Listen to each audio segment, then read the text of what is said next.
Hello, all of you vaingloriously wonderful people. This is the Vapid GB200, and I'm about to find out if it'll off-road or blow open the rear door of a truck. Either one. This is the second most voted for vehicle this week, coming in with 27 votes. And of course, yes, last week, Magnum, aka Wolfa, you did contribute with your Will It Off-Road on foot escapade. I hope you got some views out of that. It was a good video. I enjoyed it. So the GB200, though, fantastic little car off-road. I did not bother once again looking up its off-road traction loss values, but I would have to say it's not very high if I had to guess, because it doesn't seem to really struggle in the dirt at all. Losing any speed, no, not an issue. Where it does struggle, though, is with the bumps. This thing, it just gets unsettled by the bumps quite a bit, and that winds up costing it a lot of time. You know, simply because if a car is flying in the air, well, I can't steer and I can't accelerate. And, I mean, I know it's kind of obvious, but, you know, you gotta put it out there sometimes. But still, fantastic little car to drive. I love it. I have no regrets about buying it. I enjoy driving it around. Plus, it's just such a fun, rev-happy little thing, and you can see all the animation on the belts in the back, under the back window, and when the engine covers open, you can see the turbo spinning. You know, it's just a lot of fun. It's a great little car. It just struggles a bit. It could, I think, if, however it's set up, it didn't bounce so much over the bumps, we could have a car that was a real contender to, like, beat out a ton of top cars. I mean, it does okay, but as we can see from the bumps, yeah, I hit a little bit of bump. Most cars, when I bumped into that wall, would not have gone flying so far the opposite direction. This one, however, did, but this is really impressive with the amount of grip that it has, especially on that slippery rock right there. I mean, it didn't really struggle to get back up into that last tiny little bit, and that was near vertical. So the fact that it climbed right back up like that, yeah, I think that's impressive. And honestly, that added probably about 10 seconds to its time, maybe even 15. Again, disappointing that it happened. When these type of things happen in Will It Off-Road, I often wonder, you know, should I re-record it? Should I go back and just start over, you know, go get the car fixed and clean and start over? Sometimes I do, sometimes I don't. And more often than not, what it comes down to is, was the issue just me being stupid and a terrible driver, or was it something related to the car? And since this car is bouncy and it kind of bounced off that wall, yeah, I hit the wall, but most cars wouldn't have went flying like that. So I decided to leave that as part of the official run. And there's Rocket's jet, by the way. Makes a wonderful, wonderful finale to the Ascent. 2 minutes, 59 seconds. And yes, it will off-road. Makes it 12th out of 29 sports cars that we've tested so far. And 47th overall out of 193 total vehicles that have been tested in Will It Off-Road. That barely beat out the Elegy. By like just a fraction of a second. What it also beats, though, is the Sultan RS, which is in Supers class. Beats it by 1/1600th of a second, 0.16. So not bad at all. Still, you know, it could have been better, and if it weren't so doggone bouncy, I think it would have gotten a great time. On the descent, that bounciness becomes even more of a problem, because the back end wants to kick up. And it seems to want to do it a lot while I'm trying to turn. And of course, that just causes it to want to spin out of control on me once it lands back down. So I am being a little bit careful, but not, as you can see, too careful. Don't have a passenger. Rocket decided to stay up on the top for some reason. And he couldn't find a parachute, even though I've passed, like, what, now, 3? He immediately walked down the whole mountain. And for whatever reason, the parachutes weren't spawning in for him. That or he's just colorblind and can't see blue and white parachutes. I don't know. They would still be able to see him. There would just be some like green and red or some weird thing. I don't know. But whatever. He never saw him, he said. So his loss. He had to walk down the whole mountain. Well, up on 2 wheels there for a second. That was a nice little trick. But again, you can see just it lands fine, but then little bumps while it's not flying just really unsettle it and makes it a bit of a challenge to drive. Of course, I had a little too much speed there, and up and over we go. Decided, meh, we're down here. May as well just head over to the trail and keep on going. But it handles really well. When all four wheels are on the ground and it's not bumping around, it's a joy to drive in the dirt. It really is. I had a lot of fun. A lot of fun on this run. So, no regrets at all whatsoever from driving it. But it's one of those cars I think that a lot of people forget is in the game. I think that's the case with a lot of cars that have come out recently because they're not game changers. They're just kind of there. But I like the cars that are just kind of there because they round out my collection and give me different things to drive. But we are down for the controlled descent, 2 minutes, 18 seconds. So once we get our entrance from Commander Hobo, we will go back up to the top of Mount Chiliad and fling it off the side to see exactly how many body parts it can shed. As the body kind of creaks a little bit. Commander right behind me in his Vapid Saddler. The thing is already taking a beating because he had a bit of an issue coming back down the mountain the first time, and it's taking me more of a beating from my tiny little car now as I hit it and then land on it. Of course, the tiny little car itself getting beat up. You can see that the hood already tried to pop open on me once. I thought I was going to lose it. Looks like we're missing a light too. You know, it's always hard when vehicles shed body panels that the lights are attached to. Do I count the lights as broken too or not? You know, it's hard to make that decision. Gonna have a really close call in this car here in just a minute. One that actually startled me a bit.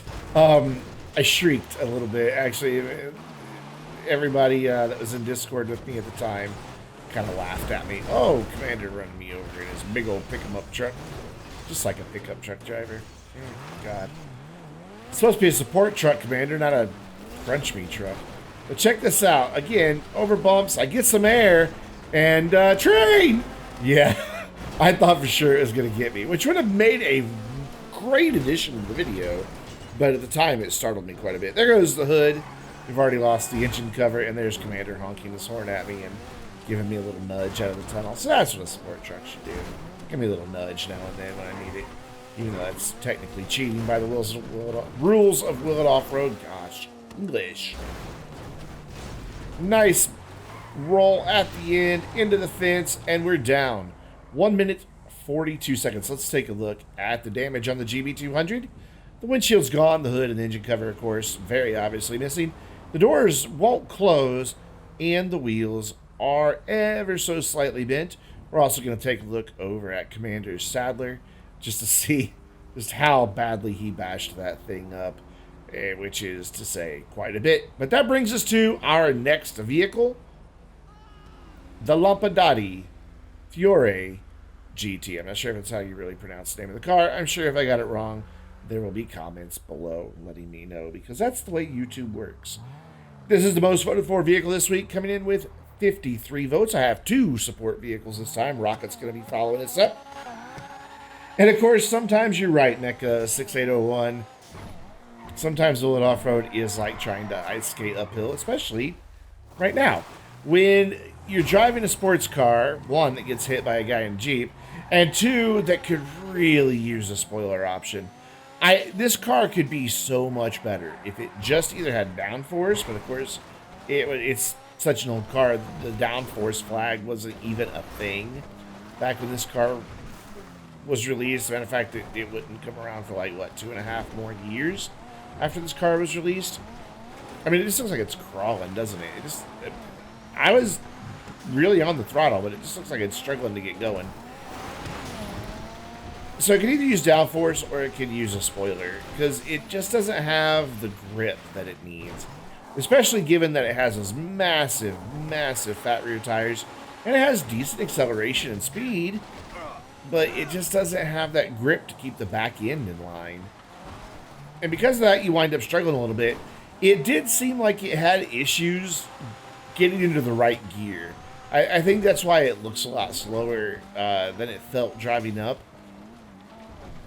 Because I struggled a lot trying to get the power in the car to actually go. You can hear that it never really sounds like it's revving up. That's just because it stays in a tall gear and won't ever downshift. And so it's hard to get acceleration out of those higher gears. That's the way transmissions work.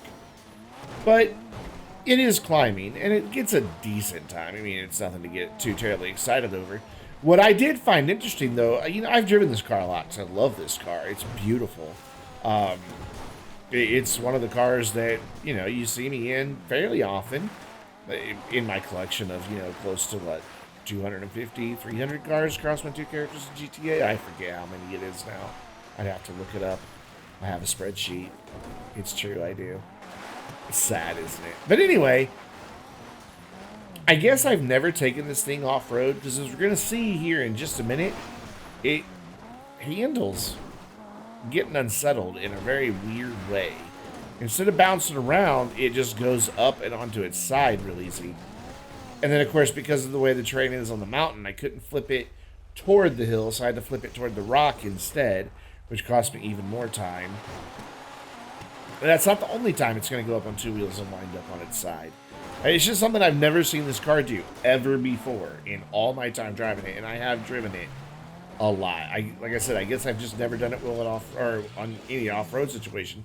On the side again, and it takes forever for the steering to want to let me roll it back over. But it climbs right up the side of this hill fairly decently for a wheel drive car. And it's finally up 3 minutes, 3 seconds. So will it off-road? Yeah, it will. I don't recommend it. Especially since it took it 3 minutes. Anything over 3 minutes, it's like, you can kind of avoid it. But we're going to take it back down Mount Chiliad for a controlled descent and see how that lack of traction affects us here. Of course, Rocket was in the way, as most SUV drivers often are. It's fine. I don't think he was paying attention, quite honestly. Been a while since Rocket's been in any video. Been a while. There we go, on two wheels. Been a while since he even played GTA with us. I text him every night when Commander and Fat Cube and I get on to do dailies just to see if he's at work or, you know, if he wants to join us. And he's usually either at work or just doesn't respond. So, you know, I guess our little Rocket's growing up and doesn't have time to play video games with the kids anymore. I don't know. But there, again, two wheels. I've just never experienced that in this car. Of course, since I only had two wheels slowing me down, yeah, almost went right off the edge. And again, it's one of these things where watching this back just seems like I was going so much slower than it felt like I was going when I was actually driving this. I mean, this was just a couple hours ago that I recorded the video between the time I'm doing the voiceover and then. And it felt so much faster at the time. Maybe that has to do with the lack of traction and that I felt like I was fighting the car a whole lot more. And because of that, I wasn't going as fast. That could be what it is. It just seems really slow, doesn't it? I don't know. Almost went flying off the side of the hill. Managed to save it there at the last second. I don't know if I managed to save it or not, as Commander honks at me. Or if I just got lucky. It was one of those two things. I either saved it or got lucky. I'm going to go and I saved it.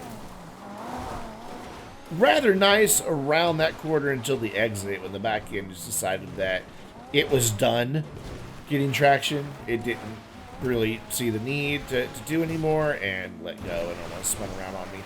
Again, you can see when I do get a lot of speed, I'm constantly fighting that back end. It's definitely a car that you have to have good throttle control in. And I think that's probably why I've gone so slow, because I was trying to get that. Managed to wedge myself under the branch of this small tree here.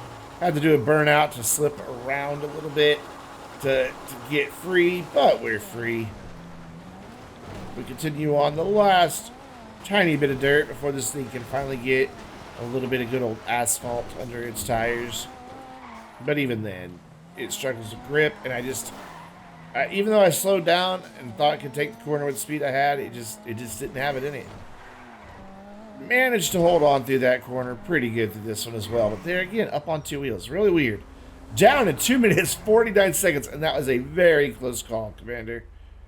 But we're back at the top of Mount Chiliad. to drive off the side like a moron and see what happens. This was a DLC car, so it doesn't have the best damage model, though it's not as bad as some of the later DLC vehicles. It can take a little bit of body deformation, and you would think if it was going to, that would have done it right there, because that took not only my hood a minute ago, but the bumper as well. And you can see it also took a good chunk of my health when I nailed the side of that cliff. Car's just kind of bouncing along, doing its own thing. Not a whole lot of input for me at this point. Not a whole lot for me to do when it's just in midair. You gotta give it to Commander, though, for sticking that landing that he just did. Came flying out of nowhere, and boom. And then, of course, now it's being very Jeep-like, and it's on its roof. I mean, you know, you gotta stick to type, right? Lovely little spin through there, onto the boulder, up and over, and into a tree. Because that's what you do. No train mishap this time, though I do wind up going backwards through the tunnel. But thankfully, I don't nearly shit myself because of the train entering the frame from the left. Managed to, you know, in a big, wide open gap at low speeds, nail the center column somehow anyway. Driving skill. Boy, I got it, don't I? Stuck a little bit there in the mud, struggling to find some traction. I think it was more height-centered than it was the mud, honestly.